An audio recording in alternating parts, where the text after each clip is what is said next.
সেজেগুজে ready হয়ে বেরিয়ে পড়লাম। ত্রিপুরাতে একটা খুব সুন্দর জায়গা নির্মিত হচ্ছে, সেটাই দেখতে যাওয়ার জন্য। তো আমরা পৌঁছে গেছি নরসিংগড় নারায়ণপুরে। তো যেখানে যাব তার সামনেই কিন্তু আমরা চলে এসেছি। তো আমরা চলে এসেছি যেখানে আর কিছু দিন পর বা কিছু বছর পর এখানেই কিন্তু ক্রিকেট ম্যাচ খেলা হবে। এতদিন আমাদের দেশের বিভিন্ন জায়গায় কিন্তু ক্রিকেট ম্যাচ খেলা হতো, কিন্তু ত্রিপুরায় কিন্তু কখনো ক্রিকেট ম্যাচ খেলা হয়নি। আমাদের ত্রিপুরাতেও কিন্তু ইন্টারন্যাশনাল ক্রিকেট ম্যাচ স্টেডিয়াম কিন্তু তৈরি হচ্ছে, এখনও আন্ডার কনস্ট্রাকশন, কাজ চলছে। দেখো চারিদিকে কাজ চলছে, খুব জোর কদমে কাজ চলছে। এখন আমরা যেখানে খেলাটা হবে সেই স্টেডিয়ামের মাঝখানে চলে আসলাম। এখনও চারিদিকে কাজ চলছে, দেখতেই পাচ্ছ, আন্ডার কনস্ট্রাকশন। এখানে 25,000-এর মতো সিট বানানো হচ্ছে, যেখানে বসে আমরা সবাই বসে আমরা খেলা দেখতে পারবো। ক্রিকেট প্রেমীরা যারা আছে সবাই কিন্তু এখানে বসে আনন্দ উপভোগ করতে পারবে যখন ক্রিকেট ম্যাচটা হবে। আন্ডার কনস্ট্রাকশন যতক্ষণ চলছে বা যতদিন চলছে, কেউ যদি এই স্টেডিয়ামে যেতে চাও, রবিবার ছাড়া কিন্তু এভাবে দেখতে পাওয়া যায় না।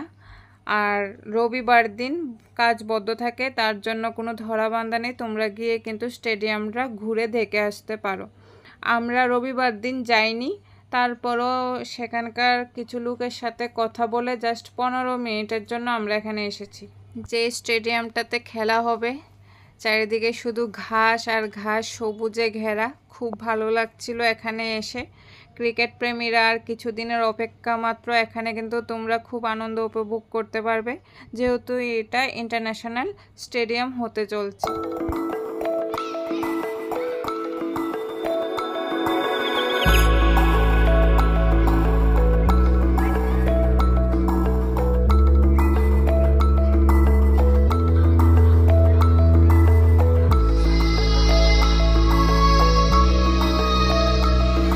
স্টেডিয়ামে নিয়ে আসলো, যেখানে আর কয়েক বছর পর এখানে কিন্তু খেলা হবে। আমাদের ত্রিপুরাতেও কিন্তু ক্রিকেট ম্যাচ খেলা হবে, এখানে নিয়ে আসলো। এখন আন্ডার কনস্ট্রাকশন চলছে এই বিল্ডিংটা, আর এখানে পুরো কাজ চলছে, সেটাই আমি দেখতে এখানে এসেছি। চলো, এখানে বেশিক্ষণ থাকার পারমিশন নাই, বাস আমাদেরকে 15 মিনিট দিয়েছে, সেটাই আমাদের জন্য যথেষ্ট। এতটুকু টাইম আমাদেরকে দিয়েছে, এখন আমরা ধীরে ধীরে চলে যাচ্ছি।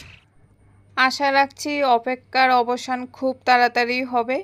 আমার মতো ক্রিকেট প্রেমীরা যারাই আছো, এই স্টেডিয়ামে বসে কিন্তু আমরা সবাই খেলা দেখতে পারবো, সেই অপেক্ষায় রইলাম। তো আজকের ভিডিওটা আমি এখানেই শেষ করছি।